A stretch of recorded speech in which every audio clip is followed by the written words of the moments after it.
اچھا ہم صاحب، آپ کے علم ہے آج کل لوگ ارطغرل ایک سیریز دیکھ رہے ہیں عثمانی خلفاء کی تاریخ کے اوپر.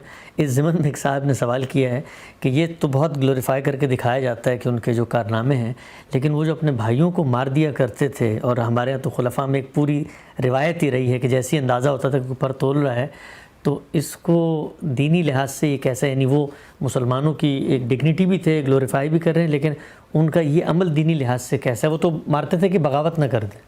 دیکھیے بات یہ ہے کہ انسانی جان لینا جو ہے یہ بہت بڑا جرم ہے.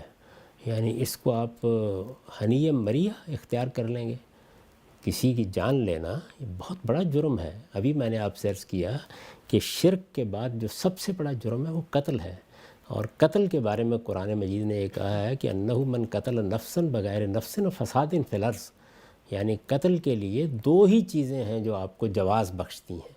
ایک یہ کہ اس آدمی نے کسی کو قتل کر دیا، دوسرے یہ کہ وہ نکلا، اس نے سرکشی اختیار کی، اس نے قانون کو ہاتھ میں لیا اور فساد برپا کر دیا.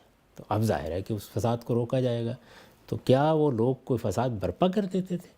ہونا تو یہ چاہیے تھا کہ آپ کوئی قاعدے بنائیں، کوئی ضابطے بنائیں، کسی طریقے سے معاملات کریں، آپ اداروں کو منظم کریں، افواج کو منظم کریں.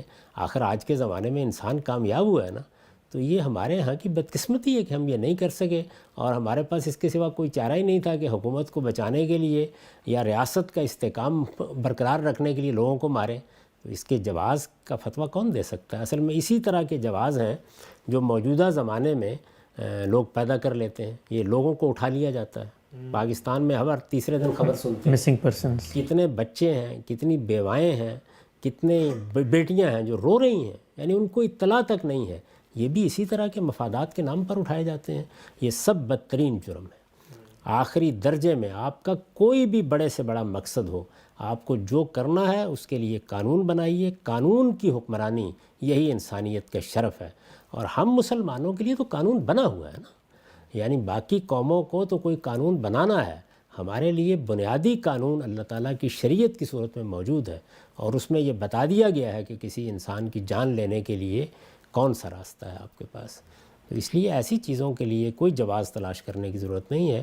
وہی بات، یعنی خوبیوں کی تحسین کیجیے. جو برائی ہے بتائیے کہ یہ برائی ہے، یہ دینی لحاظ سے برائی ہے، یہ اخلاقی لحاظ سے برائی ہے. کسی نے معاہدہ توڑ دیا ہے، یا کسی نے اللہ تعالیٰ کی نافرمانی کی ہے، یا کسی نے سرکشی اختیار کر لی ہے، تو بھائی بتائیں گے نا کہ یہ کیا اس نے. اس لیے کہ لیڈروں کے معاملے میں تو یہ بتانا ہوگا. تو جو آپ ڈرامے بنائیں یا تاریخ لکھیں، اس میں بھی اپنے بچوں کے سامنے حقائق رکھنے چاہیے.